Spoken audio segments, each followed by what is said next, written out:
Memperlakukan orang yang sudah meninggal tentunya tidaklah sembarangan. Di setiap adat istiadat atau kebudayaan memiliki banyak ritual-ritual yang harus dilakukan. Dari yang konsep sederhana hingga perlakuan yang aneh terhadap orang yang sudah meninggal. Berikut ini adalah cara-cara aneh memperlakukan orang yang sudah meninggal.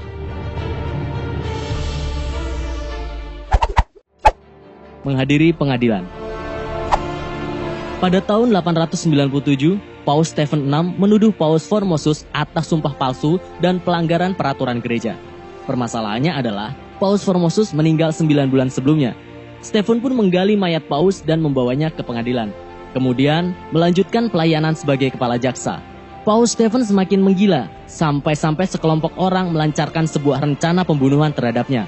Pada tahun berikutnya, salah satu suksesor Paus Stephen mengembalikan pendirian Formosus, menyuruh agar mayatnya dikubur kembali.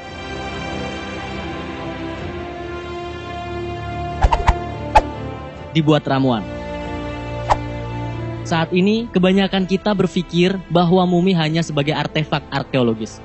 Tapi bagi orang Mesir kuno, mumi sudah menjadi hal yang umum layaknya HP. Pada dasarnya, mereka habis dimanfaatkan oleh orang-orang Eropa. Orang-orang Eropa dan Timur Tengah menghabiskan berabad-abad untuk merampok makam-makam Mesir kuno dan mengubah mayat-mayat berbalut perban menjadi komoditi berharga murah. Dengan cepat, ramuan-ramuan berbahan dasar mumi sempat populer seperti halnya obat-obatan.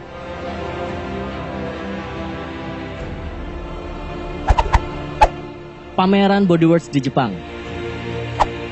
Pameran itu menampilkan tubuh-tubuh manusia yang terkuliti dan mengguncang museum. Bodyworks sudah menjalani kelahirannya yang keempat dan mengikuti acara-acara kompetisi seperti Bodies Revealed, menghasilkan pendapatan hingga 300 miliar rupiah per tahun. Namun, tidak terlalu jelas dari mana tubuh-tubuh itu berasal.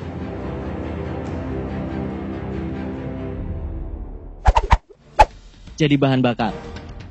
Sebuah krematorium modern di Jepang, mengkremasi jenazah di sebuah krematorium modern di Jepang menguras banyak energi dan sumber daya yang tak bisa diperbaharui. Solusinya untuk multiguna.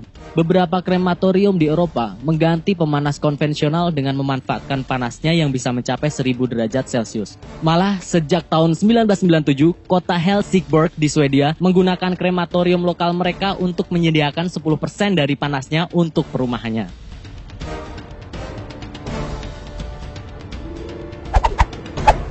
Dijual seperti daging.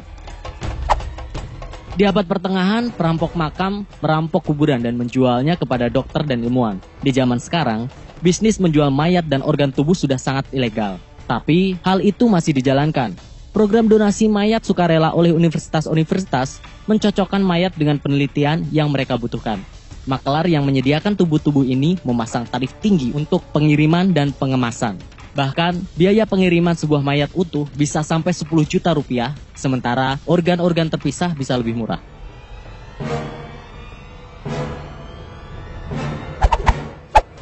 Menjadi tontonan publik.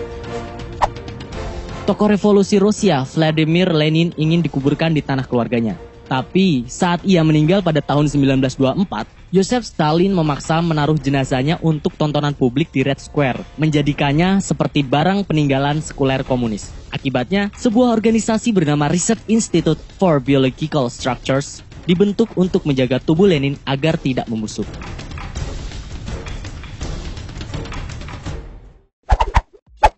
Bermesraan.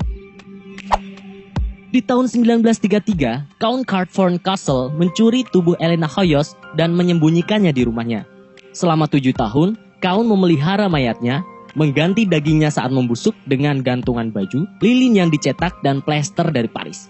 Dia bahkan tidur di samping tubuh Elena di ranjangnya, hingga keluarga wanita itu menemukannya di sana.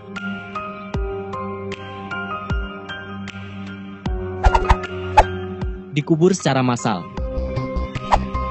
Akibat bencana alam adalah umum jika mayat-mayat korban dikuburkan atau dibakar secara massal sesegera mungkin, karena untuk mencegah penyebaran penyakit. Tapi menurut WHO, mayat tidak lagi bisa menyebarkan penyakit seperti orang hidup, karena kebanyakan penyakit tak bertahan lama dalam tubuh orang yang sudah mati. Jadi menurut WHO, mayat-mayat itu tidak bisa disalahkan.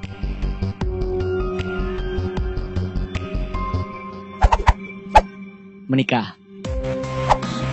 Di Cina, pernikahan hantu pertama kali muncul di legenda-legenda Cina 2000 tahun yang lalu dan melekat dalam budayanya. Sebagai upaya membuat para perawan tua bisa menumbuhkan penerimaan sosial terhadap kematian.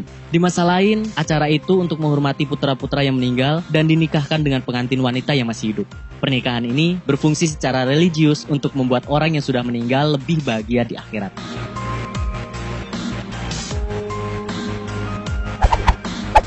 Dibekukan.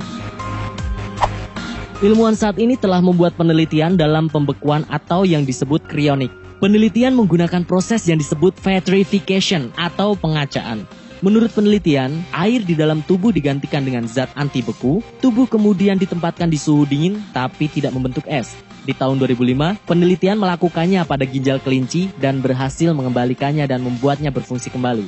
Tapi, sains masih harus membuktikan bahwa seluruh tubuh manusia bisa dipulihkan kembali.